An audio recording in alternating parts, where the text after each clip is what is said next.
ব্যবহারিক জীবনে আমাদের অনেক সময় আমরা কেউ যদি আমাদের জন্য কোনো ভালো কাজ করে, আমরা থ্যাংক ইউ বলতে আমাদের একটু দ্বিধা হয়। আর যদি সেগুলো খুব কাছের লোকজন হয়, যে তাদের ধন্যবাদ কেন বলবো, শুধু শুধু ধন্যবাদ ধন্যবাদ বলার তো কোনো দরকার নেই, আমরা এটা ফিল করি।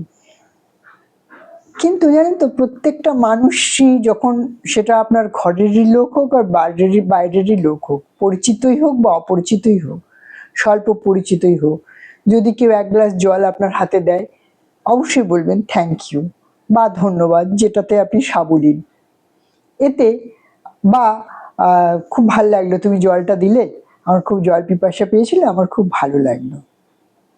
এই ছোট্ট একটা কথা, ওই ছোট্ট একটা কথা আপনার নিজের জীবন বদলে দেবে, এবং আপনি যাকে বলছেন তার জীবন বদলে দেবে। আপনি বলতেই পারেন, এ আবার কি, এটা এটা কেমন কি কথা। এটা একটা বিশাল কথা।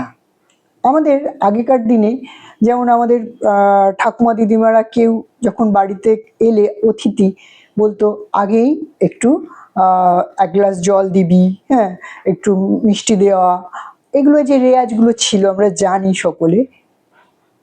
সেটা প্রত্যেকটা সময় বলা হয় যে আমরা জীবনের প্রত্যেকটা সময় যখনই কারোর সাথে দেখা হওয়া, এক গ্লাস জল দেওয়া, একটু মানে হাই হ্যালো করা, তাকে একটুখানি স্মাইল ফেসে তার দিকে হাসি মুখে তাকানো, তাকে একটু কিছু খাবার দেওয়া, এগুলো আমরা ছোটবেলায় শিখে এসেছি। ঠাকুমা দিদিমা মা বাবা এরা শিখিয়েছে, কেউ বাড়িতে আসলে এটা করতে হয়।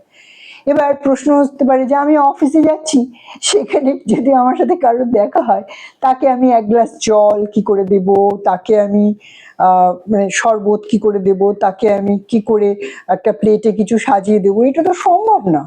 কি করে সম্ভব? না, সম্ভব না তো। সম্ভব। কিভাবে সম্ভব? যখন আপনি অফিসে যাচ্ছেন, কারোর সাথে প্রথম দেখা হচ্ছে, একটা স্মাইলিং ফেস তাতে, হ্যাঁ ভালো আছো, হাসি মুখে তার দিকে তাকানো। এরকম না যে এই তুমি দেরি করে এসছো, ওটা আমি করতে পারলাম না, ওটা মানে রাগান্বিত ভাবে চোখে তাকানো, বাবা ওকে আমার একদম পছন্দ নয়, চোখ বড় বড় করে বিচ্ছিরি ভাবে তাকানো না। সে যেমনই তার সাথে আপনার রিলেশনশিপ থাক না কেন, একটা স্মাইল ফেস দেওয়া। দিলেন, তারপর তাকে জিজ্ঞাসা করলেন তুমি কেমন আছো, ভালো আছো, কালকের দিন তোমার কেমন কাটলো, বা তার কোনো শারীরিক সমস্যা থাকলে জিজ্ঞাসা করা। এইগুলো আপনার ওই এক গ্লাস শরবতের মতো, এই আপনি জিজ্ঞাসা করলেন এক গ্লাস শরবতের মতো। আরো যদি মনে হয় যে না আরেকটু কথা বলতে হবে, তখন তার সাথে আরো দুটো তার পরিবারের কথা জিজ্ঞাসা করা, তার বাবা মা বা তার ওয়াইফ বা সন্তানের কোনো সমস্যা যদি আপনার জানাতে থাকে, তাহলে সেই সম্পর্কে জিজ্ঞাসা করা। আর সমস্যা যদি জানা না থাকে, তা ইন্ডিভিজুয়ালি তাদের নাম ধরে, যে তোমার মা কেমন আছে, বাবা কেমন আছে, একটা ওইটুকু এগুলো জিজ্ঞাসা করা। এতে আপনার ম্যাক্সিমাম 1.5 মিনিট থেকে 2 মিনিট সময় আপনার ব্যয় হবে। আপনি বাড়িতে আসলে যেটা করতেন, সেটা আপনার অফিসের কলিগ বা বস, যার সাথে আপনি দেখা হয়েছে প্রথম, তাকে আপনি যদি জিজ্ঞাসা করেন, তাহলে আপনার স্মাইলিং ফেস, তাকে ওয়েলকামিং করা হলো 1 নম্বর। 2 নম্বর, আপনি যখন তার কথা জিজ্ঞাসা করলেন, তাকে এক গ্লাস শরবত বা জল দেওয়া হলো। তৃতীয়টা হচ্ছে, যখন আপনি তার বাড়ির সবার কথা জিজ্ঞাসা করলেন, তার সুখ দুঃখের কথা জিজ্ঞাসা করলেন, তার অফিসে কোনো সমস্যা আছে কিনা জিজ্ঞাসা করলেন, এবং তার কোনো সমাধান থাকলে তাকে আপনি দিলেন। তখন তাকে একটা প্ল্যাটারে সুন্দর করে মিষ্টি আরো আনুষঙ্গিক যেগুলো আমরা সাজিয়ে দিই, সেটা দেওয়া হলো।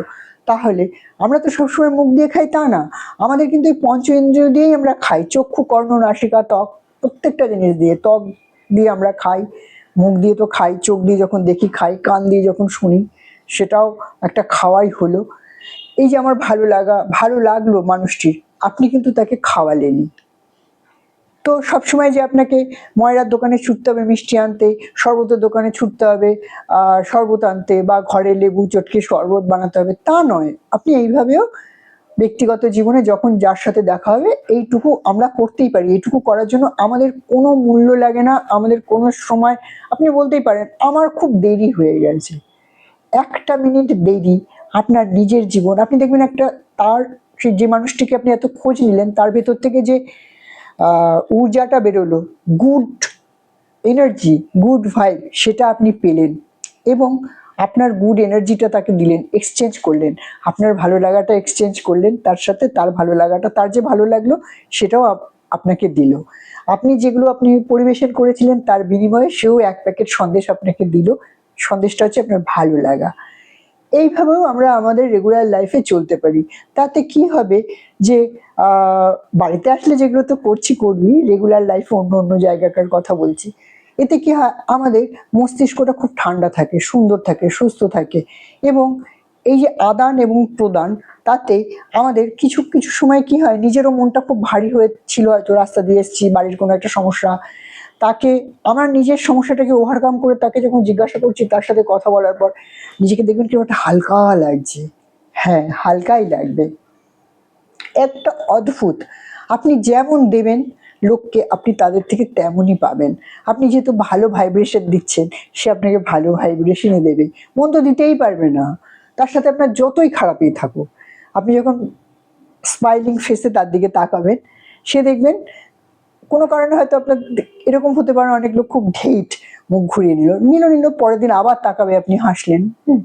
কেননা আমরা অন্যেরা কি করছে আমাদের দেখার দরকার নেই, আমরা নিজেরা আমাদের জীবনটাকে কিভাবে সুন্দর করে সাজাবো, কিভাবে সুন্দর করে অতিবাহিত করব, সেটা একদম আমাদের নিজেদের উপরে ডিপেন্ড করছে।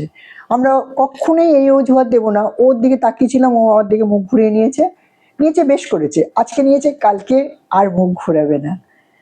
একদিন, দুদিন, 3 দিন, একদিন ঠিক করে নেবে। তাতে কার লাভ হলো? আমার নিজের লাভ হলো, আমার নিজের জীবনটা একটা সেটেলমেন্ট হলো। কি সেটেলমেন্ট হলো?